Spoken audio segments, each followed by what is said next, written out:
award-winning home makeovers. And so we're going to join the house doctor, Ron Hazelton. And this morning he's in Bedminster, Pennsylvania. I'm going to show you how two very talented homeowners, plus one designer, made everything new look old again. So here comes Ron now, looking like he's starring in the musical Oklahoma. Very morning, nice. Charlie. Very nice, Ron. Oh, hello there, John. Okay, say good morning, Charlie, to Chris French here, my driver, How you doing? and the owner of this place. I'm going to go down. You might also want to say hello to John up there. Okay. Now, when Chris and his wife, Betsy, bought this house about 6 years ago, they just immediately fell in love with its charm. But they began to feel a little bit cramped, so they did a major renovation, and they built a major addition here. Now, this section of the house right over here is the original farmhouse built in the 1700s. This section right here was added about 30 years ago, and that far section over there is brand new. Now, you can get a better idea of what happened here if you take a look at these pictures of the back of the house. This is the before picture right here, just showing the main house and that 30-year-old addition, and here's the way it looks today. Now, the challenge here was to combine a 200-year-old structure and a new one, maintain the architectural integrity, but have modern amenities. They did a fantastic job. Let me show you. We'll go in the entryway here. This is the old house, 200 years old. Let me put my hat down there. I'm going to take you right into the dining room. Now, here's a picture of what this used to look like. The walls in here were plaster. Betsy decided she really wanted to get a look at the stone behind that plaster, so she took it off this wall right here. She liked this so much, she took it off the other three walls. I think you got to agree, this is gorgeous. Now, here's one thing, though, she didn't change. See how this lintel kind of sags down here? That's what gives this house a lot of character. Now, I'm going to be walking in a moment out of the older section of this house into that 30-year-old addition. Now, that was previously the kitchen. Now, take a look at this shot right here. You'll see what this kitchen used to look like.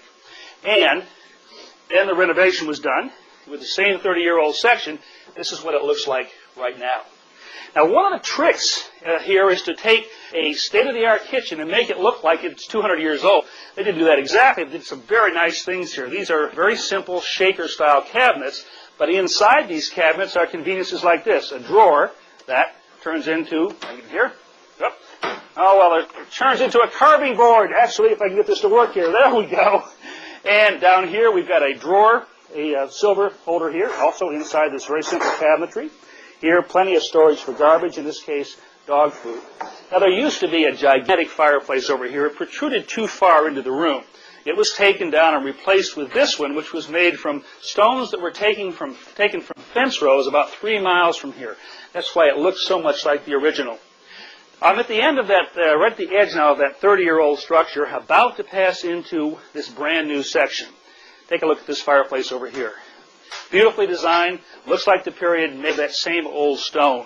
Down here on the floor, these wide plank pine boards, recycled lumber, same as the beams up here on the top.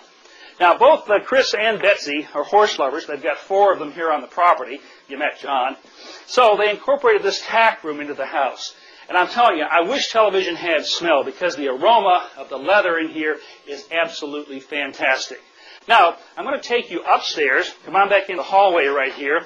Now, this is a sort of a stairway with a landing, which means the stairway takes up less room in the house. Also, it's got this curved wall right here. Many of the corners in this house are curved. It gives it, I don't know, kind of a soft warmth that I really like. Now, take a look at this photo. This used to be a cramped upstairs bedroom, and now it's in construction, as you can see right here. It's finished now and turned into this lovely guest room. Did, though, lose some windows in here, so those were replaced with these skylights, which can be opened. Step over here. Look at this bathroom. I love this door that follows the rafter line here. Inside, what a soaking tub, huh? This old clawfoot really isn't old. It's actually a brand new reproduction, which you could get yourself. Now, I'm going to take you over here into the master bathroom. Excuse me if I'm a little bit out of breath, but this has so much to show you here, I don't want to miss anything. All right, we got the shower here on the right, this luxurious oversized whirlpool tub. Of course, around here, the double sink. Now, you'll notice up here on the top, stenciling all through this house that ties this place together. Let me show you really quickly how you can do that. This is acrylic paint right here. I'm just going to dab some of this on the paper towel. This is a plastic stencil, just taped in position. Just use the stencil brush like this in the openings. Lift it up. There's your stencil. When you've got all this done, you move it down one row. On into the master bedroom. Take a look at the view out this window.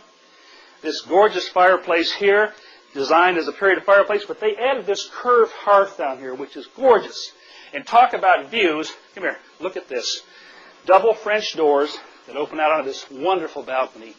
There are views everywhere you look in this house, and that's one of the reasons they incorporated so many windows.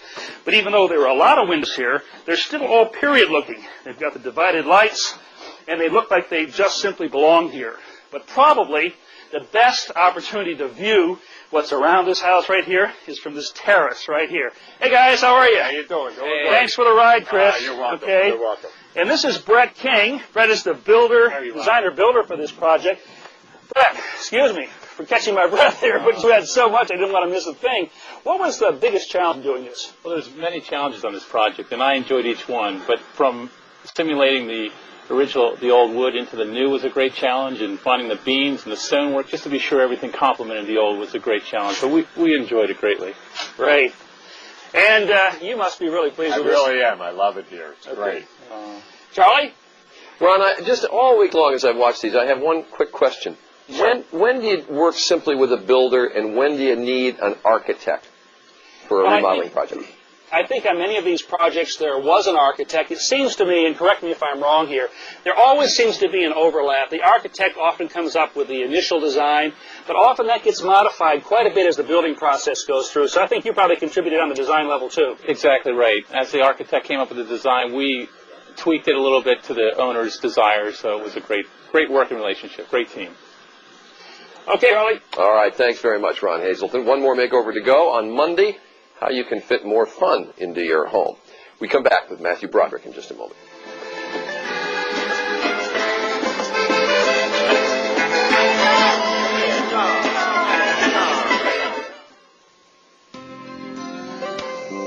Good Morning America's winning home makeover series is brought to you by Lex and by Delta.